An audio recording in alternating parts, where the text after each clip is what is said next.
ಹೇಳಿದ ವಿಪರೀತ ಕಳಚಿತೆ ಅತಿವ್ರಾತ ರುದ್ರ ಭಯಂಕರನ ಆಟೋಪವೇ ಉದ್ರೇಕಗೊಂಡ ಭದ್ರಕಾಯದ ದಾನವನ್ನು ಒಟ್ಟುಗೂಡಿಸಿದೆಯ ಸಮುದ್ರ ಭೀಕರ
ಕದಂಬವನದಲ್ಲಿ ಸುಂದರಿಯಾದಂತಹ ತರುಣಿಯೊಬ್ಬಳಿದ್ದಾಳೆ ಎಂಬಂತಹ ವಿಚಾರವನ್ನು ಚಂಡಮುಂಡರಿಂದಲೇ ಕೇಳಿ ತಿಳಿದಂತಹ ನಾನು ಅವಳನ್ನೇ ವಿವಾಹವಾಗಬೇಕು ಎಂಬಂತಹ ಹಂಬಲದೊಂದಿಗೆ ಸುಗ್ರೀವನನ್ನೇ ಸಂಧಾನಕ್ಕಾಗಿ ಕಳುಹಿಸಿಕೊಟ್ಟೆ. ಹೇಗಾಯಿತು ಸಂಧಾನವನ್ನೇ ಮುರಿದು ಸಂಗ್ರಾಮವನ್ನೇ ನಿಶ್ಚಯ ಮಾಡಿದಳು. ಸುಮ್ಮನದೆಯ ಎಲ್ಲಿಂದ ಇಲ್ಲವೇ ನಮ್ಮಲ್ಲಿ ಪಟುಭಟರು, ಅದರಲ್ಲಿಯೂ ಮುಖ್ಯವಾಗಿ ಧೂಮ್ರಾಕ್ಷನನ್ನೇ ಕಳುಹಿಸಿಕೊಟ್ಟೆ. ಹೇಗೆ ಧೂಮ್ರಾಕ್ಷ ಹೇಗಾಯ್ತು? ಅವಳನ್ನು ಎಳೆ ತರುವನೆಂಬಂತಹ ವಿಶ್ವಾಸದಲ್ಲಿ ನಾನಿದ್ರೆ ಹೂಂಕಾರ ಮಾತ್ರದಿಂದಲೇ ಧೂಮ್ರಾಕ್ಷನನ್ನು ಸುಟ್ಟುರುಹಿತಾಳಂತೆ. ಸುಟ್ಟೇ ಹೋದ ಪ್ರಕರಣ ಕೈಬಿಟ್ಟೆಯ ಪ್ರಭು? ಇಲ್ಲ, ಮತ್ತೆ ಗಂಡು ಗಲಿಗಳಾದಂತಹ ಚಂಡಮುಂಡರನ್ನೇ ಕಳುಹಿಸಿಕೊಟ್ಟೆ. ಚಂಡಮುಂಡರ ಶಿರವನ್ನು ಧರೆಯಲ್ಲಿ ಚೆಂಡಾಡಿದ್ದಾಳಂತೆ ದುಷ್ಟೆ. ಚಂಡಮುಂಡರ ಅಳಿವಾಯಿತೆ ಪ್ರಭು. ಚಂಡಮುಂಡರು ಸತ್ತು ಹೋಗಿದ್ದಾರೆ. ಇಷ್ಟು ದೊಡ್ಡ ನಷ್ಟ ಆಗಿದೆ ಪ್ರಭು. ಅದರ ಬಗ್ಗೆ ಯೋಚನೆ ಮಾಡಿದ ಇಷ್ಟು ಸೇನಾ ಸಿದ್ಧತೆ ಮಾಡಿ ಏನು ನಿರ್ಣಯಿಸಿ ಹೊರಟೆ? ಆ ನಷ್ಟವನ್ನು ತುಂಬುವಂತಹ ಯೋಚನೆಯಿಂದಲೇ ಹೊರಟು ನಿಂತವ ಅಂತಹ ಸೊಕ್ಕಿನ ಹುಡುಗಿಗೆ ಸರಿಯಾದ ಪಾಠ ಕಲಿಸುವುದಕ್ಕಾಗಿ ನಾನೇ ಹೊರಟಿದ್ದೆ ಪ್ರಭು. ಬದುಕಿಗಿಂತ ದೊಡ್ಡ ಜೂಜು ಮತ್ತೊಂದಿಲ್ಲ. ಹೋದ ನಷ್ಟವನ್ನು ತುಂಬುತ್ತೇನಂತೆ ಮತ್ತೆ ಹಾಕಿ ಇದ್ದದ್ದನ್ನೆಲ್ಲ ಕಳ್ಕೊಳ್ಳುವುದಕ್ಕಿಂತ ಹೋದದ್ದು ಹೋಯಿತು, ಇದ್ದದ್ದಾದ್ರೂ ಉಳಿಲಿ ಅಂತ ಯೋಚಿಸುವುದಲ್ವ ಬುದ್ಧಿವಂತಿಕೆ. ಹಾಗಾದ್ರೆ ನಿನ್ನ ಮಾತು 4 ಮಾತು. ಅವಕಾಶ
ಪ್ರಪಂಚದಲ್ಲಿ ನಿನ್ನಷ್ಟು ದೊಡ್ಡ ಸಾಧನೆ ಮಾಡಿದವ ಹ್ಮ್ ಮತ್ತೊಬ್ಬ ಭೂತ ಕನ್ನಡಿ ಹಿಡಿದು ಹುಡುಕಿದ್ರು ಸಿಗಲಿಕ್ಕಿಲ್ಲ ಪ್ರಭು. ಹೌದಲ್ವೇ? ಈಗಿನ ಸಂಭ್ರಮ ನೋಡುವಾಗ, ಇಲ್ಲಿನ ವೈಭವ ನೋಡುವಾಗ, ಇಲ್ಲಿನ ವ್ಯವಸ್ಥೆ ನೋಡುವಾಗ ನಾವು ಬಂದ ಜಾಗದಲ್ಲಿ ಅಷ್ಟೆಲ್ಲ ಕಷ್ಟ ಉಂಟು ಅಂತ ಯಾರಿಗಾದ್ರೂ ಗೊತ್ತುಂಟ? ಅಷ್ಟು ಕಷ್ಟ ಪಟ್ಟಿದ್ದೇನೆ ಇಷ್ಟು ಬೆಳೆಸುವುದು. ಮಾಡ್ಲಿಕ್ಕೆ ಆಗುದಿಲ್ಲ, ಊಟ ಮಾಡ್ಲಿಕ್ಕೆ ಜಾಗ ಇಲ್ಲ, ಅಂತ ಸ್ಥಿತಿಯಲ್ಲಿ ಇದ್ದೆವು ನಾವು. ಅಲ್ಲಿಂದ ಎಲ್ಲಿಯವರೆಗೆ ತಂದೆ ನಮ್ಮನ್ನು. ಇವತ್ತು ಪ್ರತಿಯೊಬ್ಬನು ಉಣ್ಣಬೇಕಾದ್ರೆ, ಪ್ರತಿಯೊಬ್ಬನು ತಿನ್ನಬೇಕಾದ್ರೆ, ಪ್ರತಿಯೊಬ್ಬನು ನಡೆಯಬೇಕಾದ್ರೆ, ಪ್ರತಿಯೊಬ್ಬನು ನುಡಿಯಬೇಕಾದ್ರೆ, ಪ್ರತಿಯೊಬ್ಬನು ಉಸಿರಾಡಬೇಕಾದ್ರೆ ಚುಂಬನ ಆಣತಿ ಬೇಕು. ಯಾ ನಿನ್ನಲ್ಲಿರುವಂತಹ ಶೋಕ ಉಳಿದವರ ಹಾಗೆ ಜಿಗುಪ್ಸೆಗೆ ಕಾರಣ ಆಗಲಿಲ್ಲ, ಛಲಕ್ಕೆ ಕಾರಣವಾಯಿತು. ಹಾಗಾಗಿ ನೀನು ಇಷ್ಟು ದೊಡ್ಡದಾದಂತಹ ಬೆಳವಣಿಗೆಗೆ ಸೇತುವೆಯಾಗಿ ಕಟ್ಟಿದ್ದು ನಿನ್ನ ಹಿಂದಿನ ಸೋಲಿನ ಪರಂಪರೆಯನ್ನು. ಹೌದಾ? ಆ ಸೋಲಿನ ಪರಂಪರೆಯ ಸೇತುವೆಯ ಮೇಲೆ ನೀನು ಉತ್ತರಿಸಿದ ಸಾಗರ, ಸಾಧನೆಯ ಸಾಗರ ಎಷ್ಟು ದೊಡ್ಡದು ಪ್ರಭು. ಅವಿರ್ಭೋಜನ, ಕಾಮಧೇನುವಿನ ಹಾಲು, ಐರಾವತ, ಮಹಾಪದ್ಮ ಎನ್ನುವ ನೀತಿ ಏನಿಲ್ಲ ಹೇಳು. ಜಿಯಾ, ನಿನಗೆ ಹೇಳಲಿಕ್ಕೆ ನಾವ್ಯಾರು?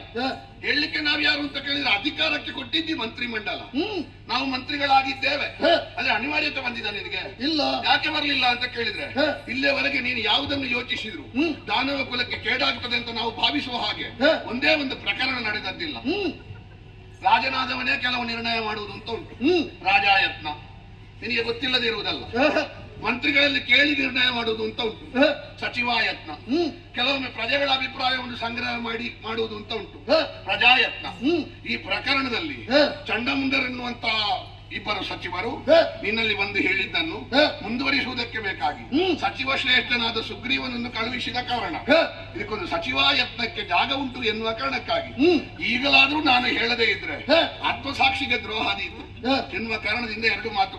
ಏನದು? ಜಿಯಾ, ಏನು ಇಲ್ಲದವ ತಪ್ಪುವುದು ಸಹಜ. ಯಾಕೆ? ಅವ ಏನು ಇಲ್ಲದವ ಎನ್ನುವುದೇ ಕಾರಣ. ತುಂಬಾ ಇದ್ದವ ತಪ್ಪಿದ್ರೆ ಅವ ಮಾತ್ರ ತಪ್ಪುವುದಲ್ಲ, ಅವನನ್ನು ಅನುಸರಿಸಿ ತುಂಬಾ ಮಂದಿ ಇರ್ತಾರೆ ಪ್ರಭು. ಹಾಗಾಗಿ ಯಾವ ಅಂಗಾಂಗಗಳು ಸರಿ ಇಲ್ಲದಿದ್ರು ಬದುಕುವುದಕ್ಕೆ ಹೇಗಾಗ್ತದೋ, ಅದೇ ತಲೆ ಸರಿ ಇಲ್ಲದಿದ್ರೆ ಯಾವ ಅಂಗಾಂಗಗಳು ಸರಿ ಇದ್ದರೂ ಬದುಕಲಿಕ್ಕೆ ಹೇಗೆ ಆಗುವುದಿಲ್ವೋ ಹಾಗೆ ನಾಯಕನಾದವ ಸರಿ ಇಲ್ಲದೆ ಉಳಿದ ಯಾರು ಸರಿ ಇದ್ರೂ ಪ್ರಯೋಜನ ಇಲ್ಲ. ಉಳಿದ ಎಲ್ಲರೂ ಸರಿ ಇಲ್ಲದಿದ್ರು ನಾಯಕನಾದವ ಸರಿ ಇದ್ರೆ ಸಂಘಟನೆಯೊಂದು ಗಟ್ಟಿಯಾಗಿ ನಿಲ್ತದೆ ಪ್ರಭು. ಭ್ರಮೆಯಾಗಿ ಹೋದೆಯ? ಮನಸ್ಸಿನ ಶರಹತ್ತಿಗೆ ಸಿಲುಕಿದೆಯಾ? ನಿನ್ನ ಮುಂಭಾಗದಲ್ಲಿ ಯಾವನವನು ಕಾಮ, ನಿನ್ನ ಎದುರಿಗೆ ಉಸಿರು ಬಿಡ್ಲಿಕ್ಕೆ ಅವನಿಗೆ ಧೈರ್ಯ ಉಂಟಾ? ಪ್ರಾಣ ಬಿಟ್ಟಿದ್ದಾನೆ ಅಂದ್ರೆ ಅರ್ಥ ಎಂತದು? ನೀನು ಸಲುಗೆ ಕೊಟ್ಟಿದ್ದೀ ಅಂತ ಅರ್ಥ. ಹೇಗೆ ಸಲುಗೆ ಕೊಟ್ಟೆ? ನೀನು ಮೈ ಮರೆತೆ, ಚಂಡಮುಂಡರ ಮಾತುಗಳನ್ನು ಕೇಳಿ ನಿನ್ನನ್ನು ನೀನು ಕಳೆದುಕೊಂಡೆ, ಆಗ ಬಾಣ ಬಿಟ್ಟ ಪ್ರಭು. ಹೆಣ್ಣೊಬ್ಬಳನ್ನು ಬಯಸಿದೆಯಾ? ದೈತ್ಯನಾಥ ಯಾವಾಗಲೂ ದೈತ್ಯ ಕುಲ ವನಿತೆಯನ್ನು ಮದುವೆಯಾಗಿ ಅವಳ ಕೈ ಹಿಡಿದ ಮೇಲೆ ಮತ್ತೊಬ್ಬಳ ಹೆಣ್ಣನ್ನು ಕೈ ಹಿಡಿಯುವಾಗ ಇವಳು ಅನಾಥಳಾಗಕೂಡದು ಎನ್ನುವ ಪ್ರಜ್ಞೆ ಬೇಡವೆ ನಿನಗೆ? ಅವಳ ಕೈ ಹಿಡಿಯುವಾಗ ಇವಳ ಕೈ ಬಿಟ್ರೆ ದೈತ್ಯ ಕುಲ ವನಿತೆ ನಾಳೆ ಬೀದಿಗೆ ಬೀಳ್ತಾಳೆ. ದೈತ್ಯನಾಥ ಎನ್ನುವ ಬಿರುದನ್ನು ಯೋಚಿಸು, ಆಮೇಲೆ ಅವಳನ್ನು ಬಯಸು, ವಿಮರ್ಶಿಸು. ರಕ್ತ ಬೀಜ ದಾನವ ಕುಲಕ್ಕೆ ನಾಯಕನೆನಿಸಿಕೊಂಡು ಇದುವರೆಗೂ ಕೂಡ ನಮ್ಮವರ ಏಳಿಗೆಗಾಗಿಯೇ ಶ್ರಮಿಸಿದವ ನಾನು ಇಷ್ಟು ಎತ್ತರಕ್ಕೆ ತೆಗೆದುಕೊಂಡು ಬಂದಿದ್ದೇನೆ ಎಂಬಲ್ಲಿಗೆ ಈಗ ನನ್ನ ಸ್ವಾರ್ಥಕ್ಕಾಗಿಯೋ ಅಥವಾ ನನ್ನ ಜೀವನದ ಭದ್ರತೆಗಾಗಿಯೋ ಒಂದು ಹೆಣ್ಣನ್ನು ನಾನು ಮದುವೆ ಆಗುವುದಕ್ಕೆ ಬಯಸಿದೆ ಅಂತ ಆದ್ರೆ ಅದರಲ್ಲಿ ಏನು ಅಪರಾಧ? ಒಂದಲ್ಲ, ನೀನು 1000 ಮದುವೆ ಆದ್ರೆ ಹೆಣ್ಣನ್ನೇ ಮದುವೆ ಆಗಬೇಡುವ? ಹೆಣ್ಣನ್ನೇ ಮದುವೆ ಆಗಬೇಕು, ಹೆಣ್ಣಲ್ಲ ಅಲ್ವೇ? ತರುಣಿ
ಬದುಕಿನ ಸುಖ ಬಿಟ್ಟು ದಾನವರಿಗೆ ಬೇಕಾಗಿ ಇವತ್ತಿನವರೆಗೆ ಬದುಕಿದವನಿ ನಾಳೆ ಒಂದು ಮದುವೆ ಆಗ್ತೇನೆ ಅಂತ ಹೇಳಿದ್ರೆ ನಿನಗೆ ಸುಖ ಬರಕೂಡದು ಎನ್ನುವುದಾಗಿ ಭಾವಿಸುವವರೇ ದಾನವರು. ಇಲ್ವಲ್ಲ? ಇಲ್ವೇ ಇಲ್ಲ. ನಿನ್ನ ಮದುವೆ ನಿನಗಿಂತ ಹೆಚ್ಚು ನಮಗೆ ಸಂಭ್ರಮ ಪಡುವಂತ ವಿಷಯ ಆದ್ರೆ ಸಂಭ್ರಮವೇ ಆಗಬೇಡುವೆ ಜೀಯ. ಅಂದ್ರೆ ನೀನು ಮದುವೆ ಆಗುವುದು ನಮಗೆಲ್ಲ ಸಂಭ್ರಮ ಆಗಬೇಕು ಎಂದಾದ್ರೆ ಬರುವಂತವಳು ಅಂಥವಳೇ ಇರಬೇಡುವೆ. ನಮಗೆ ಅನುಕೂಲಕರರಾಗಿರ್ಬೇಕು. ಹೇಗಾದ್ರೂ ಯಾವ ಕೋನದಿಂದಲಾದ್ರೂ ಇವಳು ನಿನಗೆ ಅನುಕೂಲವಾಗಿ ಬರುವಂತಹ ಒಬ್ಬಳು ವಧುವಿನ ಹಾಗೆ ಕಾಣ್ತಾಳೆಯೇ ಜೀಯ. ನಿನ್ನ ಮಾತಿನ ಅರ್ಥ ಒಂದೊಂದು ಪ್ರಕರಣವೇ ಸ್ಪಷ್ಟವಾಗಿ ಹೇಳುತ್ತಾ ಉಂಟಲ್ಲ. ಹೆಣ್ಣೊಬ್ಬಳು ವ್ಯವಹರಿಸುವ ವ್ಯವಹಾರ ಅಲ್ಲ, ಅದನ್ನು ಮೀರಿದ್ದು ಕದಂಬವನ ಕಾಮಿನಿಯಾಗಿ ಕುಳಿತಿದ್ದಾಳೆ. ನಿನ್ನನ್ನು ಮದುವೆ ಆಗುವಲ್ಲಿ ಒಂದು ಪಂಥವನ್ನು ಇಟ್ಟಿದ್ದಾಳೆ. ಶುಂಭನಾಗಲಿ ನಿಶುಂಭನಾಗಲಿ ಶಂಭುವೇ ಬರಲಿ, ಕಾಳಗದ ವಿನಃ ಮದುವೆ ಇಲ್ಲ. ಹೆಣ್ಣೊಬ್ಬಳು ಈ ರೀತಿಯಾಗಿ ಪಂಥಾಹ್ವಾನ ಕೊಡ್ತಾಳೆ ಎಂದಿದ್ರೆ ನಿನಗಿರುವ ವರ ಏನು ಪ್ರಭು? ತ್ರಿಮೂರ್ತಿಗಳಿಂದ ಮರಣ ಇಲ್ಲ, ದರೆಯ ಯೋನಿಗರಿಂದ ಮರಣವೇ ಇಲ್ಲ. ಅಂದ್ರೆ ಏನು? ಏನು? ತಂದೆ ತಾಯಿ ಹೆತ್ತವರಿಂದ ಕೊಲ್ಲಿಕ್ಕಿಲ್ಲ, ಸಾಧ್ಯವೇ ಇಲ್ಲ. ಮೂರು ಮೂರ್ತಿಗಳು ನಿನ್ನಲ್ಲಿ ಕಾಳಗ ಮಾಡಿ ಗೆಲ್ಲಿಕ್ಕಿಲ್ಲ, ಸಾಧ್ಯವೇ ಇಲ್ಲ. ಹಾಗಾದ್ರೆ ಬಂದವಳು ನಿನ್ನನ್ನು ಹೀಗೆ ಕರೆಯುತ್ತಾಳೆ ಅಂದ್ರೆ ಅರ್ಥ ಎಂತದ್ದು? ಏನು? ಅದನ್ನು ಮೀರಿದವಳು ಬಂದಿದ್ದಾಳೆ. ಓಹೋ, ಮೂರು ಮೂರ್ತಿಗಳೇ ನಮಗೇನು ಇನ್ನು ದಾರಿ ಎನ್ನುವುದಾಗಿ ಮೇಲೆ ನೋಡಿದ್ರೆ ಅಭಯ ಕೊಡುತ್ತಾ ಬರಬಲ್ಲಂತ ಸಾಮರ್ಥ್ಯ ಇರುವ ಆದಿಮಾಯ ಸ್ವರೂಪಿಣಿ ಇಳಿದು ಬಂದಿದ್ದಾಳೆ ಪ್ರಭು. ಆದಿಮಾಯಿಯಾಗಿಯೇ ಬರಲಿಲ್ಲ, ತರುಣಿಯಾಗಿ ಬಂದಿದ್ದಾಳೆ. ಯಾಕೆ ತರುಣಿಯಾಗಿ ಬಂದಿದ್ದಾಳೆ? ಯಾಕೆ? ನಮ್ಮಲ್ಲಿ ಒಂದು ದೌರ್ಬಲ್ಯವನ್ನು ಉಂಟು ಮಾಡುವುದಕ್ಕೆ ತರುಣಿಯಾಗಿ ಬಂದಿದ್ದಾಳೆ. ಅಂದ್ರೆ ದೌರ್ಬಲ್ಯವನ್ನು ಉಂಟು ಮಾಡಿ ದೈತ್ಯವರನ್ನು ತ್ರಿದಶರನ್ನು ಕೊರೆಯುವ ನಿರ್ಧಾರ ಮಾಡಿದ್ದಾಳೆ. ನಾವೇ ಒಂದು ಕುಳಿತುಕೊಂಡು ಯೋಚನೆ ಮಾಡಿದ್ರೆ ನಮಗೇ ಗೊತ್ತಾಗುದಿಲ್ವ ಪ್ರಭು? ಏನು? ನಾವು ಮಾಡಿದ್ದು ಸ್ವಲ್ಪ ಹೆಚ್ಚಾಯ್ತು ಅಂತ. ಹೆಚ್ಚಾಯ್ತಾ? ಆಗ್ಲಿಲ್ವಾ? ಶೋಣಿತಾಪುರದಲ್ಲಿ ನಿನ್ನ ಅಧಿಕಾರ ಸಾಕಾಗುದಿಲ್ವಾ ನಿನಗೆ? ಸಾಕಾಗುತ್ತದೆ. ಉಣ್ಣುವುದಕ್ಕೆ, ಉಡುವುದಕ್ಕೆ, ನಿಲ್ಲುವುದಕ್ಕೆ, ಬದುಕುವುದಕ್ಕೆ ಏನಾದ್ರೂ ಸಮಸ್ಯೆ ಇತ್ತ? ಏನೂ ಇಲ್ಲ. ಆದ್ರೂ ದೇವಲೋಕದ ಮೇಲೆ ನಾವು ಅಭಿಯೋಗ ಮಾಡ್ಲಿಲ್ವಾ? ಅವರಲ್ಲಿದ್ದಾರಲ್ಲ, ಅದೇ ನಮಗೆ ಬೇಕು ಅಂತಲ್ಲ, ಅವರಿಗಿರ್ಬಾರ್ದು ಅಂತ. ಸಕಲ ಸೌಭಾಗ್ಯಗಳನ್ನು ಅನುಭವಿಸುತ್ತಾ ಇದ್ದಾರಲ್ಲ ಅವರು. ಅಲ್ಲ, ಅವರಿರ್ತಾರೆ ಅಂತ ಹೇಳಿದ್ರೆ ಅದಕ್ಕೊಂದು ಮಾಧ್ಯಮ ಉಂಟಲ್ಲ. 100 ಯಾಗ ಮಾಡಿದ್ದಾನ, ನಾವು 100 ಬಿಟ್ಟು ಒಂದು ಮಾಡ್ಲಿಲ್ಲ ಅಲ್ಲ, ಒಂದು ಯಾಗ ಬಿಟ್ಟು ಒಂದು ಹೋಮವೂ ಮಾಡ್ಲಿಲ್ಲ. ಹಾಗಾಗಿ ಅಧಿಕಾರ ಅವನಿಗಿರುವಾಗ ನಾವು ಸೆಳೆದುಕೊಂಡದ್ದು, ನಾವು ಸುಲಿದುಕೊಂಡದ್ದು ನಿಜವಾಗಿ ಲೋಕ ನಿಯಮಕ್ಕೆ ವಿರುದ್ಧ ಪ್ರಭು. ಹಾಗಾಗಿ ಏನು ಮಾಡಿದ್ರು? ಸಂತ್ರಸ್ತರಾದವರು ಆರ್ತತ್ರಾಣ ಪರಾಯಣಿಯಾದಂತ ಇವಳ ಕಾಲಬುಡದಲ್ಲಿ ತಮ್ಮ ಕಣ್ಣೀರನ್ನು ಸುರಿಸಿದ್ರು. ಅವರ ಕಣ್ಣೀರಿಗೆ ಬೆಲೆಯಾಗಿ ನಮ್ಮೆಲ್ಲರ ರಕ್ತವನ್ನು ಕೊಡ್ತೇನೆ ಅಂತ ಅವರಿಗೆ ಅಭಯ ಕೊಟ್ಟಿದ್ದಾಳೆ. ಓಹೋ, ಹಾಗಾಗಿ ನೀನು ಯಾವ ಹವಿರ್ಭೋಜನ ನೀನು ಮಾಡಬೇಕು ದೇವತೆಗಳಿಗೆ ಸಿಗಬಾರ್ದು ಅಂತ ಯೋಚನೆ ಮಾಡಿದ್ಯೋ, ಆ ಹವಿರ್ಭೋಜನ ದೇವತೆಗಳಿಗೆ ಸಿಗುವ ಮೊದಲು ಅವಳು ಹವಿಸ್ಸಾಗಿ ಅರ್ಪಿಸುವುದು ಯಾವುದನ್ನು ಅಂತ ಕೇಳಿದ್ರೆ ಯಾವುದನ್ನು? ದಾನವರ ಪ್ರಾಣಗಳನ್ನು. ಒಬ್ಬೊಬ್ಬರೇ ದಾನವರ ಪ್ರಾಣಗಳನ್ನು ಹವಿಸ್ಸಾಗಿ ಅರ್ಪಿಸಿ ಅದನ್ನು ಸ್ವೀಕರಿಸಿ ಮತ್ತೆ ಸಿಗಬೇಕಾದ ಹವಿರ್ಭೋಜನವನ್ನು ಇಂದ್ರಾದಿ ದೇವತೆಗಳಿಗೆ ಕೊಡಿಸಲಿಕ್ಕೆ ಪಂಥ ಮಾಡಿಕೊಂಡು ಕಟಿಬದ್ಧಳಾಗಿ ಬಂದಿದ್ದಾಳೆ ಸರ್ವೇಶ್ವರಿ ಪ್ರಭು. ನೀನು ಮಾಂಗಲ್ಯ ಕಟ್ಟಲಿಕ್ಕೆ ಹೊರಟಿದ್ದ ಯಾವಳಾದ್ರೂ ಹೆಣ್ಣು ಮಗಳಾದವಳು ಮಾಂಗಲ್ಯ ಕಟ್ಟಿಸಿಕೊಂಡ ಮೇಲೆ ಮಾಂಗಲ್ಯದ ಬಗ್ಗೆ ಗೌರವ ಇದ್ದವಳು ನನಗಿಂತ ಮೊದಲು ಗಂಡ ಸಾಯಬೇಕು ಅಂತ ಯೋಚಿಸಿಯಾಳ? ಸಾಧ್ಯ ಉಂಟೆ ಅದು? ಮುತ್ತೈದೆಯಾಗಿಯೇ ಬದುಕಬೇಕು ಅಂತ ಯೋಚನೆ ಮಾಡಿದವಳಲ್ವಾ ಮಾಂಗಲ್ಯಕ್ಕೆ ಕುತ್ತಿಗೆ ಕೊಡುವುದು? ಸ್ತ್ರೀ ಕುಲಕ್ಕೆ ಶೋಭೆಯೇ ಅದಲ್ವೇ? ನಿನ್ನನ್ನು ಅವಳು ಮದುವೆ ಆದ್ರೆ ವಿಧವೆ ಆಗ್ತಾಳೆ ಅಲ್ವಾ ಪ್ರಭು? ಓ, ನೀನು ಸಾಯ್ತೆ ಅಲ್ವಾ? ಅವಳಿಗೆ ಸಾವಿಲ್ಲಲ್ಲ, ಸಾವೇ ಇಲ್ಲದವಳು ಸರ್ವೇಶ್ವರಿ, ಸಾವನ್ನು ಮೀರಿದವಳು. ಅವಳ ನಿರ್ಣಯ ಇಲ್ಲದೆ ಯಾವುದು ಹುಟ್ಟುವುದಿಲ್ಲ, ಯಾವುದು ಬದುಕುವುದಿಲ್ಲ, ಯಾವುದು ಸಾಯುವುದಿಲ್ಲ ಅಂತ ಸರ್ವೇಶ್ವರಿಯನ್ನು ನಿನ್ನ ದಾಸಿ ಮಾಡಿಕೊಳ್ತೇನೆ ಅಂತ ಹೊರಟಿದ್ಯಲ್ಲ ಪ್ರಭು. ಪ್ರಪಂಚವೇ ಅವಳ ದಾಸ್ಯದಲ್ಲಿ ಉಂಟು, ಅವಳ ಕಣ್ಣ ಕೊನೆಯ ಮೊನೆಯ ಚಲನೆಯಲ್ಲಿ ಉಂಟು.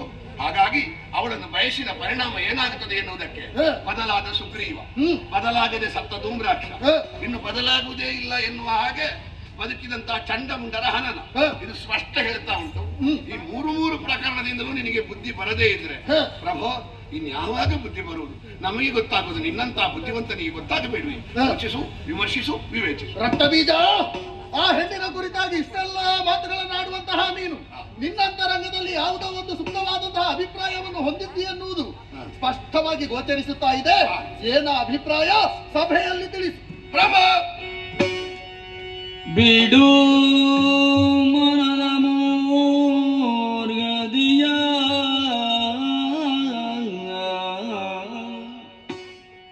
ಬಿಡು ಮನದ ಮೋರ್ಗದಿಯ ತ್ರೈ ಜಗದುಡದಿ ಜನನಗೆ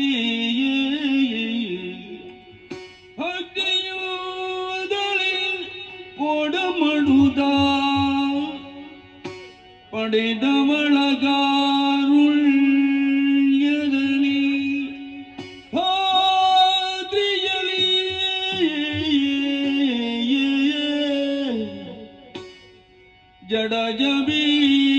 ಜಡಜಬೀಢನವರದ ದೆರನಲ್ಲಿ ಪಡೆದು ಸುಖವನು ಬಾಳು ಸುಖವಾಗಿ ಬಾಳು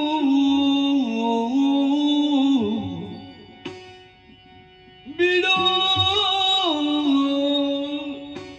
ಮನದ ಮೂರ್ಘದಿಯ ಬಿಡೋ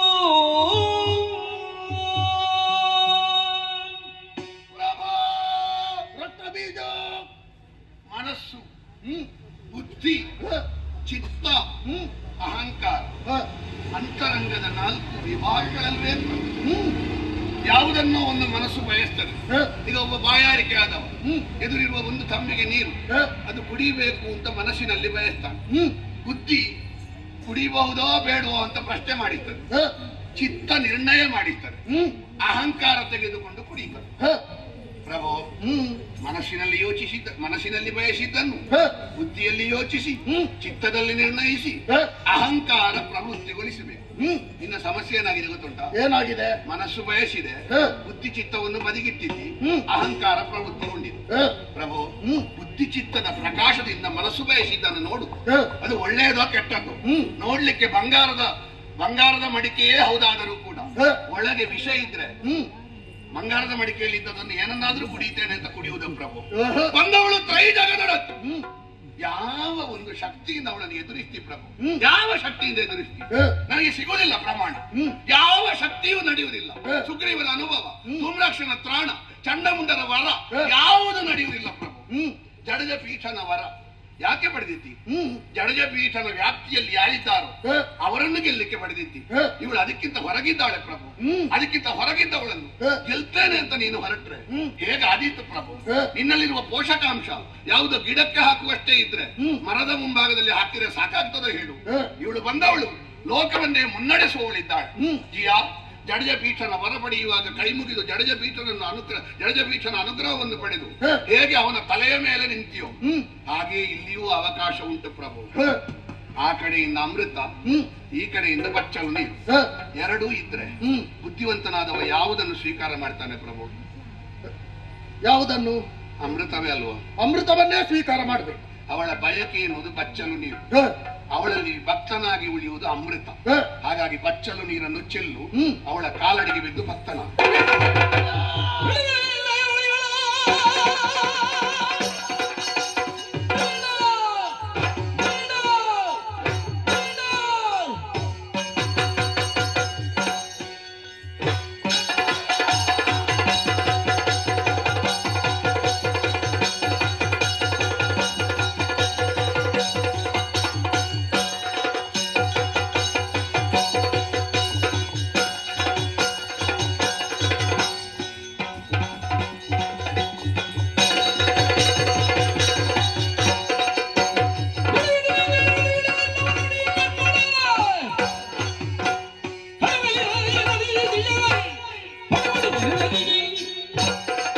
ಬಿಡು!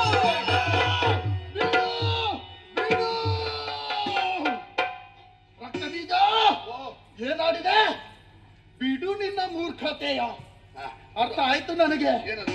ನನ್ನ ಮನಸ್ಸಿನಲ್ಲಿದ್ದಂತಹ ಮೂರ್ಖತೆಯನ್ನು ಹಾ. ಈ ಕ್ಷಣದಲ್ಲಿ ಬಿಟ್ಟಿದ್ದೇನೆ. ಹೌದಾ? ಯಾವುದು? ಯಾವುದು? ರಕ್ತ ಬೀಜ ಸದಾ ನನಗೆ ಬೆಂಬಲಿಗರಾಗಿ ಬರ್ತಾನೆ. ಹಾ. ನನ್ನ ಸಕಲ ಆಸೆಗಳನ್ನು ಕೂಡ ಅವನ ಮೂಲಕವಾಗಿ ಪೂರೈಸುವುದಕ್ಕೆ ಸಾಧ್ಯವಾಗುತ್ತದೆ ಎಂಬ ಹಾಗೆ ಹಾ. ಇದುವರೆಗೂ ಕೂಡ ವಿಶ್ವಾಸವನ್ನು ಇರಿಸಿದವ ನಾನು. ನೀನು ಈಗ ಭಾವಿಸಿದನ್ನು ನೋಡಿದ್ರೆ ಬಿಡ್ಲಿಲ್ವಾ ಅಂತ ನೀನು? ಯಾವುದು? ಮೂರ್ಖತನ. ನಿನ್ನ ಕುರಿತಾಗಿದ್ದಂತಹ ಯಾವ ಭಾವನೆ ಉಂಟು ಅಂತಹ ಮೂರ್ಖತನದ ಪರಿಧಿಯನ್ನೇ ಕಳಚಿದವನಿದ್ದೇನೆ. ಹಾ, ಹಾ, ಹಾ. ಆ ಕದಂಬವನದಲ್ಲಿರುವಂತಹ ಹೆಣ್ಣಿನ ಕುರಿತಾಗಿ ಹಾ. ಚೆನ್ನಾಗಿ ತಿಳಿದಿದ್ದೇನೆ ನಾನು. ಹೌದಾ? ಏನು ಯೋಚನೆ ಮಾಡಿದೆ ಶುಂಭನ ಕುರಿತಾಗಿ? ಇಲ್ಲಿವರೆಗೆ ಭಾವಿಸಿದ ನಾನು ಹಾ. ನೀನು ತಿಳಿಯದೆ ಮಾಡಿದ್ದು ಅಂತ. ತಿಳಿಯದೆ ಮಾಡಿದ್ದಲ್ಲ, ತಿಳಿದು ಮಾಡಿದ್ಯಾ? ಅದನ್ನೇ ಹೇಳಿದ್ದು. ಹ್ಮ್. ಇದುವರೆಗೂ ಕೂಡ ಗಂಡಾಗಿ ಹುಟ್ಟಿ ಗಂಡಾಗಿ ಬೆರೆದಂತಹ ವೀರ ಶುಂಭ. ಈಗ ಗಂಡ ಅಂತ ಹೇಳಿದ್ರೆ ಅಪಮೃತ್ಯು ಇಲ್ಲಲ್ಲಿ ಸಾಯುವುದಾ? ಯಾಕೆ? ಅಲ್ಲ, ಅವಳಲ್ಲಿಗೆ ಹೋದ್ರೆ ಗಂಡು ಅಂತ ಹೇಳಿದ್ರೆ ಎಲ್ಲ ಅಪಮೃತ್ಯುವಿನಲ್ಲೇ ಸಾಯುವುದು. ನನ್ನ ಗಂಡಸುತನಕ್ಕೆ ಪಂಥವನ್ನೊಡ್ಡಿದ್ದಾಳೆ ಆ ತರುಣಿ. ಹಾಗಿರುವಾಗ ಗಂಡಸಾಗಿ ನಾನು ಯಾವ ಕಾರಣಕ್ಕೂ ಕೂಡ ಇದುವರೆಗೂ ಯಾರಿಗೂ ಶಿರಬಾಗಿದವನಲ್ಲ. ಒಂದು 2-3 ಜನಕ್ಕೆ ಬಾಗಿದ್ಯಾ ಅಂತ? ಯಾರಿಗೆ? ಗುರುಗಳಿಗೆ, ಅಪ್ಪನಿಗೆ, ಅಮ್ಮನಿಗೆ, ಬ್ರಹ್ಮನಿಗೆ. ವರ ಪಡೆಯುವಾಗ ಬ್ರಹ್ಮದೇವನಿಗೆ ಮಣಿದಿದ್ದೇನೆ. ಅವರೆಲ್ಲರೂ ಇವಳ ಪಾದಕ್ಕೆ ಮಣಿತಾರೆ. ಅವರು ಮಣಿಯಲಿ. ಹಾ. ಆದರೆ ವರ್ತಮಾನ ಕಾಲದ ಸರ್ವಾಧಿಕಾರಿಯಾದಂತಹ ಈ ಶುಂಭ, ಹಾ. ಕುಂಭಿನಿಯ ಪ್ರತ್ಯಕ್ಷ ಶಂಭು ಎನಿಸಿಕೊಂಡಂತಹ ಈ ಶುಂಭ ಯಾವ ಕಾರಣಕ್ಕೂ ಹೆಣ್ಣಿಗೆ ಮಣಿಯಲಾರ. ಅದು ಎಂತದ್ದು ಗೊತ್ತುಂಟ ಪ್ರಭು? ಏನು? ಕುಂಬಿನಿಯ ಶಂಭು ಅಂತ ನೀನನ್ನು ಕರೆಯುವುದು ಯಾವಾಗ? ಯಾವಾಗ? ಶಂಭು ಇಲ್ಲದೆ ಇದ್ರೆ. ಹ, ಶಂಭು ಇದ್ರಲ್ಲ, ಹ. ಅವಳು ಶಂಭು ಬಂದ್ರು ಬಿಡುವುದಿಲ್ಲ ಅಂತ ಹೇಳ್ತಾರೆ. ನೀ- ಕುಂಬಿನಿಯ ಶಂಭು. ಈಗ ಕೆಲವರೆಲ್ಲ ಅನುಕರಣೆ ಮಾಡಿದ್ರೆ ಸಮಸ್ಯೆ ಏನಾಗುದು ಗೊತ್ತುಂಟ? ಏನು? ಮೂಲದಲ್ಲಿ ಇದ್ದವನ ಬಗ್ಗೆ ಯಾರಿಗಾದ್ರೂ ಅಭಿಮಾನ ಇದ್ರೆ ಹ. ಮೂಲದಲ್ಲಿ ಇದ್ದವನನ್ನೇ ಕರೀತಾರೆ. ಹ. ಈ ಅನುಕರಣೆ ಮಾಡಿದವನನ್ನು ಹ. ಮೂಲದಲ್ಲಿ ಇದ್ದವನ ಬಗ್ಗೆ ಅಭಿಮಾನ ಇಲ್ಲದವರು ಹ್ಮ್. ಇಬ್ಬರನ್ನು ಬಿಡ್ತಾರೆ. ಹ. ನೀನು ಸುಮ್ಮನೆ ಎಂತದಕ್ಕೆ ಇಬ್ಬರನ್ನು ಬಿಡುವ ಹಾಗೆ ಮಾಡುದು? ನನ್ನ ಸಾಮರ್ಥ್ಯ ಏನು ಅಂತ ನನಗೆ ಗೊತ್ತಿಲ್ವಾ? ಅದು ಆದ ಕಾರಣವಾಗಿ ಹೇಳಿದ್ದು. ಸಮಸ್ಯೆ ಆಗುದು ಏನು ಗೊತ್ತುಂಟ? ಏನು? ನಾವೇನು ಅಂತ ನಮಗೆ ಗೊತ್ತಿಲ್ಲದಿದ್ರೆ ಮಾತ್ರ. ನಮಗೆ ಚೆನ್ನಾಗಿ ಗೊತ್ತಿದ್ದ ಕಾರಣವೇ ಈ ರೀತಿಯಾಗಿ ವ್ಯವಹರಿಸುವುದಕ್ಕೆ ಕಾರಣವಾದದ್ದು. ಹಾ. ನಿನ್ನ ವ್ಯವಹಾರವು ಏನು ಎನ್ನುವುದನ್ನು ಚೆನ್ನಾಗಿ ಅರ್ಥವಿಸಿಕೊಂಡಿದ್ದೇನೆ. ಏನು ಪ್ರಭು? ಯಾಕೆ ಇಂಥ ಮಾತುಗಳನ್ನು ಆಡ್ತಾ ಇದ್ದಿ? ಯಾಕೆ? ನಮ್ಮವರ ಅದೆಷ್ಟೋ ಮಂದಿ ಕದಂಬವನಕ್ಕೆ ಹೋದವರು ಯಾರು ಹಿಂತಿರುಗಿ ಬಂದದ್ದಿಲ್ಲ. ಒಬ್ಬ ಮಾತ್ರ, ಸುಗ್ರೀವ ಮಾತ್ರ. ಒಬ್ಬ ಪುಣ್ಯಾತ್ಮ. ಹಾ ಹಾ ಹಾ. ಹೌದು.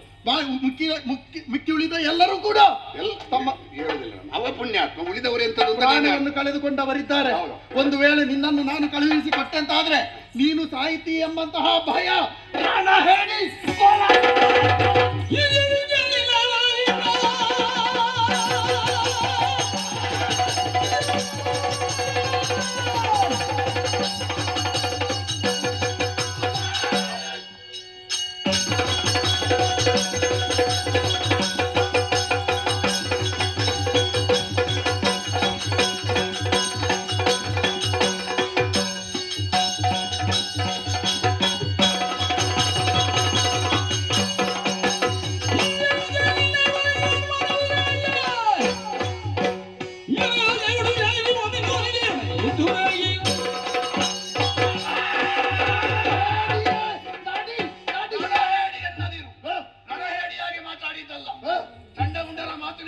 ಆಗುತ್ತದಲ್ವಾ?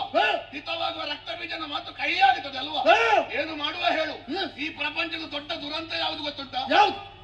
ಕೂದಲಿಲ್ಲದವ ತಲೆಯ ಬಾಚುವುದು ಹೆಚ್ಚು, ಸಾಧಿಸದ ಜನರಿಗೆ ಪದವಿಗಳ ಹುಚ್ಚು. ಕೊಡಪಣೆ ಒಂಬತ್ತರಲ್ಲಿ ರಣವನ್ನಿಟ್ಟಿದ್ದಾನಂತೆ.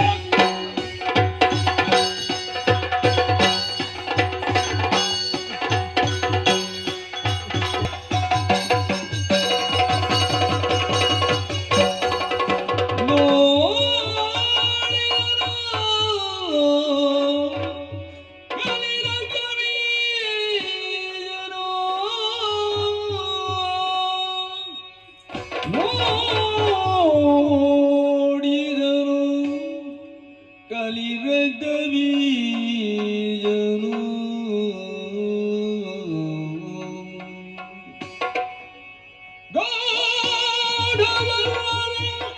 ಕುಳಿದ ಶಿವೆಯರೋ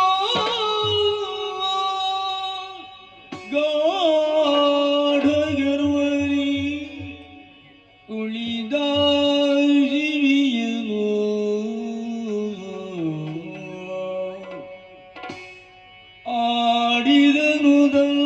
ಆಡಿದನುದನ್ನೊಳಗೆ ಇವಳನು ತಿಳಿಯಾಗಿನಿದಾಯ್ದೆ, ಇವಳನು ತಿಳಿಯದೆನಿದಾಯ್ದೆ.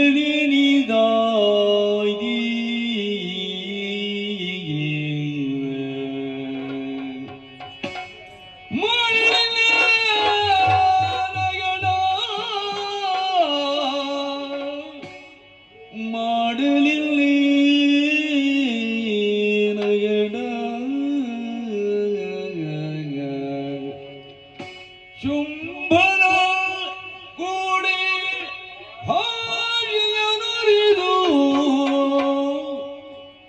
ಬಂದಿಯೇ, ಶುಂಭನ ಕೂಡಿಯ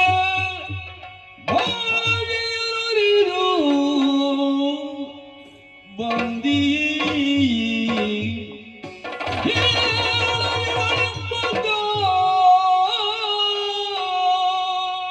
ಸರ್ವ ಮಂತ್ರಾತ್ಮಿಕೆ, ಸರ್ವ ತಂತ್ರಾತ್ಮಿಕೆ, ಸರ್ವ ವಿಶ್ವಾತ್ಮಿಕೆ.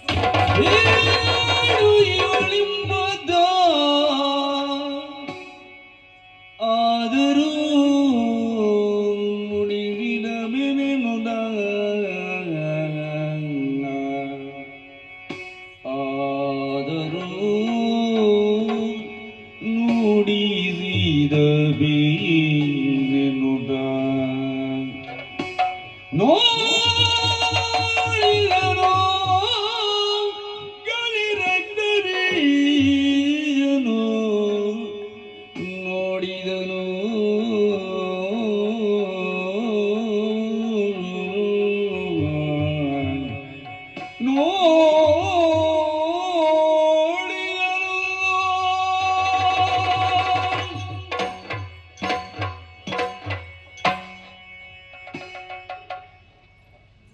ಆಹಾ ಆಹಾ ಆಹಾ. ದಾನವರನ್ನು ಸೇರಿಸಿಕೊಂಡು ಕದಂಬವನಕ್ಕೆ ಬಂದೆ. ಇಲ್ಲಿರುವ ಬೆಳಕು ಕಣ್ಣು ಕೋರೈಸ್ತಾ ಉಂಟು. ಆಹ್ಲಾದಕರವಾಗಿ ಇಂಪಾಗಿ ಕೇಳುವ ಹಾಡು, ಆರೋಹಣ ಅವರೋಹಣ ಕ್ರಮದಲ್ಲಿ ಹಾಡುವಂತಹ ಹಾಡಿನ ಮೂಲವನ್ನು ಹುಡುಕಿಕೊಂಡು ಹೋದೆ ಎಂದಾದರೆ ನಾದದ ಮೂಲವು ವೇದದ ಮೂಲವು ಒಟ್ಟಿಗೆ ಖಂಡಿತಲ್ಲ. ಓಂಕಾರ ಶಕ್ತಿ ಸ್ವರೂಪಿಣಿ ಪ್ರಣವ ಮಂತ್ರಾಧೀನೆ. ಇದಕ್ಕೂ ನನಗೂ ಏನೂ ಸಂಬಂಧ ಇಲ್ಲ ಎನ್ನುವ ಸ್ಥಿತಿಯಲ್ಲಿ ಭೂಮಿಯಂತೆ ಸರ್ವಸಹಳಾಗಿ, ಆಕಾಶದಂತೆ ನಿರ್ಲಿಪ್ತಳಾಗಿ, ಜಲದಂತೆ ಅವಿಚ್ಛಿನ್ನಳಾಗಿ, ಗಾಳಿಯಂತೆ ಆಶುಗಾಮಿಯಾಗಿ, ಬೆಂಕಿಯಂತೆ ದೀಪ್ತಳಾಗಿ, ಅಥವಾ ಅದನ್ನು ಮೀರಿದ ಪಂಚಭೂತಾತೀತವಾದಂತಹ ಶಕ್ತಿ ಸಾಮರ್ಥ್ಯದಿಂದ ಕುಳಿತಿದ್ದಾಳಲ್ಲ. ಹಾಡು, ಇವಳು ಹಾಡುವುದೇ. ಹಾಡಿಗೆ ಮತ್ತೊಂದು ಶಬ್ದ ಉಂಟು, ಪಾಡು. ಇದು ಅವಳ ಹಾಡಲ್ಲ, ಇದು ದಾನವರ ಪಾಡು. ಅವಳು ಹಾಡುವುದಕ್ಕೆ ಕಾರಣ ಏನು? ದಾನವರ ಪಾಡು ಇಲ್ಲಿವರೆಗೆ ಬರಬೇಕು ಎನ್ನುವುದಾಗಿ ಅವಳ ಸಂಕಲ್ಪ. ಬಿದ್ದ ಚಂಡಮುಂಡರ ಹೆಣ, ಕಾಣುತ್ತಿರುವ ಧೂಮ್ರಾಕ್ಷನ ಬೂದಿ, ದಾನವ ತಿಂತಿಣಿಗೆ ಬಂದಂತ ಸಾವಿನ ಸರಮಾಲೆ, ಅವಳ ಪಾದದಡಿಯಲ್ಲಿ ಸಾವಿನ ನೋವಿನಲ್ಲಿ ನಲಗುತ್ತಾ ಇರುವ ನಮ್ಮವರ ಸ್ಥಿತಿ. ಏನನ್ನು ನೋಡಲಿ, ಏನನ್ನು ಬಿಡಲಿ. ನಮ್ಮವರಿಗಾದಂಥ ಅಪಜಯವನ್ನು ಕಾಣುವಾಗ ಕರುಳಿಗೆ ಕತ್ತಿ ಇಟ್ಟಂತಾಗುತ್ತದೆ. ಅವಳ ಮುಖವನ್ನು ನೋಡುವಾಗ ಆ ನೋವೆಲ್ಲ ಮಾಯವಾಗಿ ಆನಂದ ಲೋಕದಲ್ಲಿ ವಿಹರಿಸಿದಂತ ದಿವ್ಯಾನುಭವ ಆಗುತ್ತದೆ. ಗಾಢ ಗರ್ವ, ಎಷ್ಟು ಗಾಢದಲ್ಲಿ ನೋಡಿದ್ರು ಗರ್ವದ ಒಳಗೆ ಶಿವೆ ಕಂಡಾಳೆ. ಹೇಗೆ ಕಾಣ್ತಾಳೆ? ನಾವೀಗ ಹೊತ್ತು ಮೀರಿದ ಮೇಲೆ ಶಿವೆ ಅಂತ ಕರೆದ್ರೆ ಅವಳು ಬರ್ತಾಳ? ಆದ್ರೂ ಉದ್ಗಾರ ಬರ್ತದೆ. ಯಾಕೆ? ಅಭ್ಯಾಸ. ತಾಯಿಯನ್ನು ಮನೆಯಿಂದ ಒದ್ದು ಓಡಿಸಿದವ ಕೂಡ ಎಲ್ಲಿಯಾದ್ರೂ ಕಲ್ಲೆಡವಿ ಬಿದ್ದು ತಲೆಗೆ ಪೆಟ್ಟಾದರೆ ಹೆಂಡತಿ ಅಂತ ಕೂಗುದಲ್ಲವ, ಅಮ್ಮ ಅಂತಲೇ ಹೇಳುದವ. ಯಾಕೆ? ಬಾಲ್ಯದಿಂದ ಅವಳೇ ಅಲ್ವ ಪ್ರೀತಿಯಿಂದ ಸಾಕಿದ್ದು. ಈಗ ಒದ್ದು ಓಡಿಸಿರ್ಬೋದು. ನಾವು ಈಗ ದೊಡ್ಡವರಾಗಿರಬಹುದು, ಶಿವನನ್ನು ಆರಾಧಿಸದೇ ಇದ್ದವರಲ್ಲವಲ್ಲ, ಶಿವೆಯನ್ನು ಪೂಜಿಸದೇ ಇದ್ದವರಲ್ಲವಲ್ಲ. ಯಾವನಿಗೆ ಹೆಂಡತಿ, ಮಕ್ಕಳು, ಬಂಧು ಬಾಂಧವರು, ಸುಖ ಇದೆಲ್ಲ ಉಂಟೋ ಅವನಿಗೆ ದೇವರ ನೆನಪಾಗುವುದಿಲ್ಲ. ಇವಳನ್ನು ತಿಳಿಯದೆ ಇನಿತಾಯಿತು. ಕೆಲವರೆಲ್ಲ ಹೇಳಲಿಕ್ಕುಂಟು ಸಾಮಾನ್ಯವಾಗಿ ಸಮಾಜದ ಮಧ್ಯೆ, ಈ ಬದುಕಿನಲ್ಲಿ ಎಂಥದುಂಟು, ಒಳ್ಳೆ ಊಟ ಮಾಡಿ ಒಳ್ಳೆ ನಿದ್ರೆ ಮಾಡಿ ನೆಮ್ಮದಿಯಲ್ಲಿ ಬದುಕಿದ್ರೆ ಆಯ್ತು. ಒಳ್ಳೆ ಸಂಪತ್ತಿರುವವ, ಒಳ್ಳೆ ನಿದ್ರೆ ಮಾಡುವವ, ಒಳ್ಳೆ ಆರೋಗ್ಯ ಇರುವವ, ಒಳ್ಳೆ ಊಟ ಸಿಗುವವ, ಅವನಿಗಾದರೂ ಅಂತರಂಗದಲ್ಲಿ ತಾನು ಮಾಡಿದ್ದು ಸಾಕಾಗಲಿಲ್ಲ ಅಂತ ಕಾಣದೇ ಇದ್ರೆ ಅವು ಹುಟ್ಟಿದ್ದು ಸುಳ್ಳು. ನಾವು ಯಾವ ಸಂತೋಷ ಅಂತ ಹೇಳ್ತೇವೋ ಆ ಸಂತೋಷ ಎಲ್ಲ ಪರಾವಲಂಬನೆಯಿಂದ ಬರುವುದು. ಹೆಂಡತಿಯೊಂದಿಗಿನ ಸಂತೋಷ ಎಲ್ಲಿಯವರೆಗೆ ಇರ್ತದೆ? ದಾಂಪತ್ಯದಲ್ಲಿ ಸರಸ ಇರುವವರೆಗೆ ಇರ್ತದೆ. ಸರಸ ಇಲ್ಲದೆ ಇದ್ರೆ ಅದೇ ದುಃಖಕ್ಕೆ ಕಾರಣ ಆಗ್ತದೆ. ಇವತ್ತು ಸಂತೋಷ ಇದ್ದು ನಾಳೆಗೆ ದುಃಖಕ್ಕೆ ಕಾರಣ ಆಗುವ, ಆಗಾಗ ಬದಲಾವಣೆಯಾಗುವ ಸುಖ ಲೌಕಿಕ ಸುಖ. ಇವಳನ್ನು ಸೇರಿದಾಗ ಸಿಗುವ ಸುಖ ಅಲೌಕಿಕ ಸುಖ.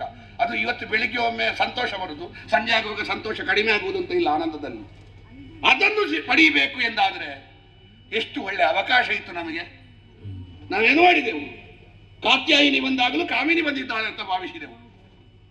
ನಾವು ಬಿಡಿ, ಶುಂಭನಿಗೆ ಯಾಕೆ ಈ ನಿರ್ಣಯ ಬಂತು?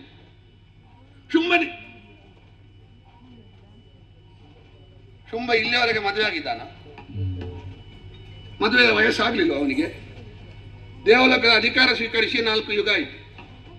ಪ್ರಪಂಚದಲ್ಲಿ ಹೆಚ್ಚಿನವರೆಲ್ಲ ವಯಸ್ಸಾಗಿದೆ ಅಂತಲೇ ಮದುವೆ ಆಗುದು, ಮನಸ್ಸಾಗಿದೆ ಅಂತ ಮದುವೆ ಆಗುದಲ್ಲ. ನಮ್ಮ ಶುಂಭ ಒಂದು ಬೇರೆ, ಅವ ವಯಸ್ಸಾಗಿದೆ ಅಂತ ಮದುವೆಗೆ ಹೊರಟದ್ದಲ್ಲ, ಮನಸ್ಸಾಗಿದೆ ಅಂತ ಮದುವೆಗೆ ಹೊರಟದ್ದು. ಯಾಕೆ ಮನಸ್ಸಾಗಿದೆ ಅಂತ ಕೇಳಿದ್ರೆ ಸ್ವಲ್ಪ ಮೂಲ ನೋಡಿದ್ರೆ ಗೊತ್ತಾಗ್ತದೆ ನಮಗೆ. ಶುಂಭ ಅವನಿಗೆ ಬೇಕಾಗಿ ಬಯಸಿದ್ದಾರೆ, ನೋಡಿದ ಹೆಣ್ಣು ಮಕ್ಕಳು ಕಡಿಮೆಯ? ಶುಂಭ ಚಂಡಮುಂಡರು ಹೇಳಿದ್ದಕ್ಕೆ ಬೇಕಾಗಿ ಬಯಸಿದ್ದಾನೆ. ಯಾಕೆ ಚಂಡಮುಂಡರು ಹೇಳಿದ್ದಕ್ಕೆ ಬೇಕಾಗಿ ಬಯಸಿದ್ದಾನೆ? ನಾನು ಹಿಂದೆ ಹೇಳಿದಲ್ಲಿಗೆ ಬಂತು. ಊಟ ಮಾಡುವುದಕ್ಕೆ ಒಳ್ಳೆ ಊಟ ಉಂಟು, ಸಂಪತ್ತುಂಟು, ವೈಭವ ಉಂಟು. ಆದರೂ ಒಳಗಿಂದ ಒಳಗೆ ಅವನಿಗೆ ಸಾಕಾಗಲಿಲ್ಲ ಅಂತ ಕಂಡಿದೆ. ಸಾಕಾಗಲಿಲ್ಲ ಅಂತ ಕಾಣುವ ಯಾವ ಸಂಪತ್ತಿದ್ರೂ ಪ್ರಯೋಜನ ಇಲ್ಲ. ಸಾಕು ಎನ್ನುವ ಭಾವ ಬರುವ ಸಂಪತ್ತು ಇದು ಅಂತ ಅವನಿಗೆ ಸ್ಪಷ್ಟ ಗೊತ್ತಾಗಿದೆ. ಹಾಗಾಗಿಯೇ ಬಯಸಿದ್ದಾನೆ. ಆದ್ರೆ ಅವ ಬಯಸಿರಬಹುದು, ನಾವೆಲ್ಲ ಅಷ್ಟು ಪಕ್ವರಾಗ್ಲಿಲ್ಲಲ್ಲ. ಯಾವಾಗಲೂ ಭಗ್ನಗೊಂಡ ಪ್ರತಿಮೆಯನ್ನು ಪೂಜೆ ಮಾಡ್ಲಿಕ್ಕಿಲ್ಲ, ಶಾಸ್ತ್ರ ವಿರುದ್ಧ ಅದು. ಇಲ್ಲಿ ಆದ್ರೂ ಒಡಕಿದ್ದ ಪ್ರತಿಮೆಯನ್ನು ಮತ್ತೆ ಪೂಜೆ ಮಾಡ್ಲಿಕ್ಕಿಲ್ಲ. ಶಾಸ್ತ್ರದಲ್ಲಿ ಪೂಜೆ ಮಾಡಬೇಕಾದ್ರೆ ಒಡಕಿಲ್ಲದ ಪ್ರತಿಮೆ ಆಗಬೇಕು. ಆದರೆ ಭಾವನಾತ್ಮಕವಾಗಿ ನೋಡಿ ಅಂತೆ ಪೂಜೆ ಮಾಡಬೇಕಾದ್ದು ಒಡಕಿದ್ದ ಪ್ರತಿಮೆಯನ್ನು. ಪೂಜೆ ಅಂತ ಹೇಳಿದ್ರೆ ನಾನು ಮಂಗಳರ ತಿಳಿದು ಮಾಡುವ ಪೂಜೆ ಹೇಳಿದ್ದಲ್ಲ.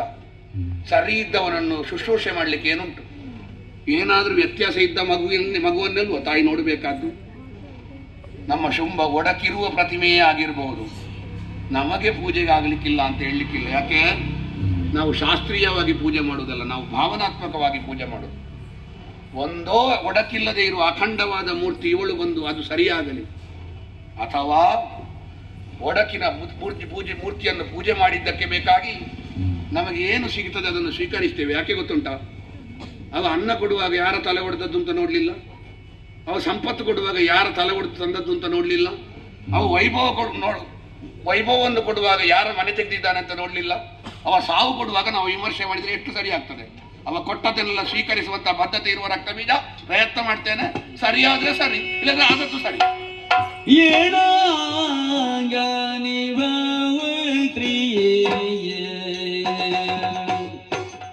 ನೀನು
ಶ್ರೀಪೀಠೇಶ್ವರ ಪೂಜಿತೆ ಶಂಖಚಕ್ರ ಗದಾಹಸ್ತೆ ಮಹಾದೇವಿ ನಮೋಸ್ತುತೆ.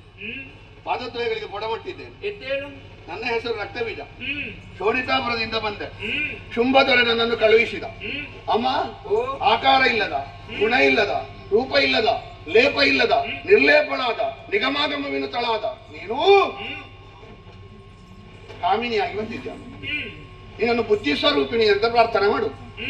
ನೀನು ಕಾಮಿನಿಯಾಗಿ ಬಂದು ಒಬ್ಬನ ತಲೆ ಹಾಳು ಮಾಡಬೇಕು ಅಂತ ಸಂಕಲ್ಪ ಮಾಡಿದ್ರೆ ಯಾವನಾದ್ರೂ ಸರಿಯಾಗಿ ತಲೆ ಇಟ್ಟುಕೊಳ್ಳುವುದಕ್ಕೆ ಸಾಧ್ಯ ಉಂಟಮ್ಮ? ಸಾಧ್ಯವೇ ಇಲ್ಲ. ಯಾಕಂದ್ರೆ ಎಲ್ಲರ ಬುದ್ಧಿಯಲ್ಲಿ ನಿಲ್ಲುವವಳು ನೀನು. ಒಂದು ಮಾತುಂಟು, ದೊಡ್ಡ ದೊಡ್ಡ ಋಷಿಗಳೇ ಕೇವಲ ಗಾಳಿ ನೀರು ಎಲೆ ಇದು ತಿನ್ನುವವರೇ ಹೆಣ್ಣನ್ನು ನೋಡುವಾಗ ಕೆಲವರೆಲ್ಲ ತಪಸ್ಸು ಬಿಟ್ಟಿದ್ದಾರೆ. ಅಂತಿರುವಾಗ ನಮಗೆ ದಿವಸಕ್ಕೆ 3 ಸಲ ಮಾಂಸ ಬೇಕು. ತುಪ್ಪ ಇಲ್ಲದೆ ಊಟ ಇಲ್ಲ ನಮ್ಮದು. ಶಾಲ್ಯನ್ನ ಘೃತಭಕ್ಷಕರು ನಮ್ಮವರ ಪಾಡೇ ನಮ್ಮ. ಆದರೂ ಇಲ್ಲಿವರೆಗೆ ಇಂದ್ರಿಯ ನಿಗ್ರಹಿಯಾಗಿ ಬದುಕಿದ ಶುಂಭ ನಿನ್ನನ್ನು ಬಯಸಿದ್ದಾನೆ ಅಂತ ಆಗುವಾಗ ನನಗೆ ಕಾಣುವುದು. ಅವ ಬಯಸಿದ್ದು ಕೇವಲ ನಮನಮ್ಮ. ಅವ ಬಯಸುವ ಹಾಗೆ ನಿನ್ನ ಸಂಕಲ್ಪ ಇರಬೇಕು. ನಿನ್ನನ್ನು ಸ್ತುತಿ ಮಾಡುವಾಗ ಮಧುಕೈಕ ಬಹಾರಿಣಿ ಅಂತ ಕರೀತಾರೆ. ನೀನು ಕೊಂದಿದ್ದೆ ಅವರನ್ನು? ನೀನು ಕೊಲ್ಲಿಲ್ಲ. ಆದ್ರೂ ನಿನ್ನನ್ನು ಮಧುಕೈಕ ಬಹಾರಿಣಿ ಅಂತ ಕರೀತಾರೆ. ಯಾಕೆ ಅಂತ ಕೇಳಿದ್ರೆ ಏನು ಬೇಕು ನಿನಗೆ ಕೊಡ್ತೇನೆ ಅಂತ ಹೇಳಿ ಮಧುಕೈಟವರು ಹೇಳುವ ಹಾಗೆ ಅವರ ಬುದ್ಧಿ ಹಾಳು ಮಾಡಿದ್ದೆ ನೀನಂತೆ. ಅದಕ್ಕೆ ಬೇಕಾಗಿ ನನ್ನ ಮಧುಕೈಟ ಬಹಾರಿಣಿ ಅಂತ ಕರೆಯುವುದಂತೆ. ತಾಯಿ, ಅದೇ ಹೌದಾದ್ರೆ ನಿನಗೆ ಬುದ್ಧಿಯನ್ನು ಹಾಳು ಮಾಡ್ಲಿಕ್ಕೆ ಆಗ್ತದೆ ಅಂತೆ. ಬುದ್ಧಿಯನ್ನು ಒಳ್ಳೇದು ಮಾಡ್ಲಿಕ್ಕೆ ಆಗೋದಿಲ್ವಾ? ಒಂದು ಸಂಕಲ್ಪ ಮಾಡಮ್ಮ. ಶುಂಭ ಇಲ್ಲಿವರೆಗೆ ಕೆಟ್ಟದ್ದು ಮಾಡಿದ್ದೆಲ್ಲ ತಪ್ಪು ಅಂತ ಅವನಿಗೆ ಗೊತ್ತಾಗಿ ಅವನೇ ಮನಸಾರೆ ಒತ್ತಿ ಇಲ್ಲಿವರೆಗೆ ತಂದು ಬೀಳಿಸುವ ಹಾಗೆ ಮಾಡ್ಬೇಕು. ಬೀಳಿಸುವ ಹಾಗೆ ಮಾಡ್ಬೇಕಾದ್ರೆ ಏನು ಮಾಡ್ಬೇಕು? ಕತ್ತಿ ಬೇಡಮ್ಮ. ನೀನು ಮದುವೆ ಆಗ್ತೇನೆ ಅಂತ ಹೇಳು. ಈ ಕತ್ತಿಗಾಲದಿಂದ ಜಯಿಸಿದವರನ್ನು ಮದುವೆ ಆಗ್ತೇನೆ ಅಂತ ಹೇಳುದು ಬೇಡ. ಇಡೀ ಸ್ವರ್ಗಲೋಕ ಬಿಟ್ಟು ಕೊಟ್ರೆ, ದೇವತೆಗಳಿಗೆ ಹೊಡೆದದ್ದನ್ನು ನೀನು ತಪ್ಪು ಅಂತ ಹೇಳಿದ್ರೆ, ಅವಿರ್ಭೋಜನದ ಅಧಿಕಾರವನ್ನು ಅವರಿಗೆ ಬಿಟ್ಟು ಕೊಟ್ರೆ, ಬ್ರಹ್ಮನ ವಿಮಾನವನ್ನು ಹಿಂದೆ ಕೊಟ್ರೆ ನಾನು ಮದುವೆ ಆಗ್ತೇನೆ ಅಂತ ಹೇಳು. ಆಗ ಬಿಟ್ಟು ಕೊಡದಿದ್ರೆ ಮತ್ತೆ ಕೇಳು. ನೀನು ಕತ್ತಿಗಾಲ ಅಂತ ಹೇಳಿ ತಪ್ಪು ಮಾಡಿದ್ದೆ. ಎಷ್ಟು ಜನ ಉಳಿತಿದ್ರು ಗೊತ್ತುಂಟ. ನಿನಗೆ ಬೇಕಾಗಿ ಏನನ್ನು ಬಿಟ್ಟಾನು, ಇಷ್ಟು ರಕ್ಕಸನ್ನು ಬಿಟ್ಟಿದ್ದಾನೆ. ಸ್ವರ್ಗ ಲೋಕವನ್ನು ಬಿಡುದಿಲ್ಲ. ದೊಡ್ಡ ಮನಸ್ಸು ಮಾಡು, ಬರಬೇಕು ಕರಪಾವನಕ್ಕೆ ಬಂದವನೇ, ನನ್ನ ನಿಮಿತ್ತವನ್ನು ಅರಿತಂತಹ ನೀನು ವಿಧ ವಿಧವಾಗಿ ಸ್ತುತಿ ಮಾಡಿದೆ, ಸ್ತೋತ್ರ ಮಾಡಿದೆ, ಭಕ್ತಿಯ ಮೂಲವೇ ಹರಿಯುತ್ತಾ ಇದೆಯಲ್ಲ, ಸಂತುಷ್ಟಳಾದೆ ನಾನು. ಹಾಗಾದ್ರೆ ಬಾ, ನಿನ್ನೊಡೆಯ ಶುಂಭನನ್ನು ಮದುವೆಯಾಗುವುದಕ್ಕಾಗಿ ಬಯಸಿದ್ದಾನೆ. ಆತನ ವಿಚಾರವಾಗಿ ಚೆನ್ನಾಗಿ ಅರಿತವಳೇ ನಾನು. ಸುಗ್ರೀವನ ಮೂಲಕವಾಗಿ ನನ್ನದಾದಂತಹ ಬಣ ಏನು ಎಂಬುದನ್ನು ತಿಳಿಯಬಡಿಸಿದೆ. ಆದರೂ ಬಾರದೆ ಉಳಿದಿದ್ದಾನೆ ಅಂತಾದ್ರೆ ಅವನ ಬರ್ರಣ ಹೇಳಿ ಅವನ ಕುರಿತಾಗಿ ಆಡುತ್ತಿರುವ ನೀನು ಒಬ್ಬ ಅಲ್ಪ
ದುರುಳರನ್ನು ಕರೆದು ರಂಗವೀರನವಧಿಸಿದಲ್ಲಿ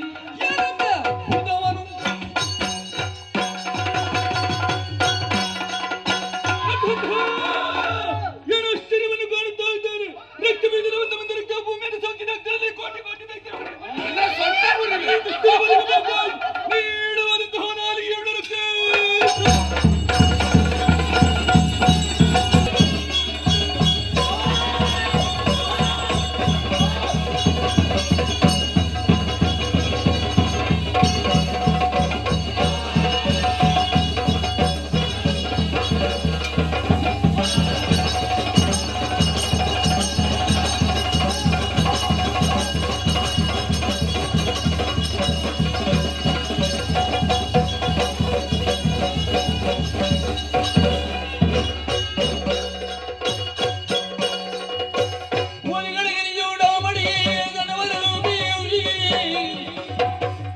ಮನಮುಖನಾಗಿ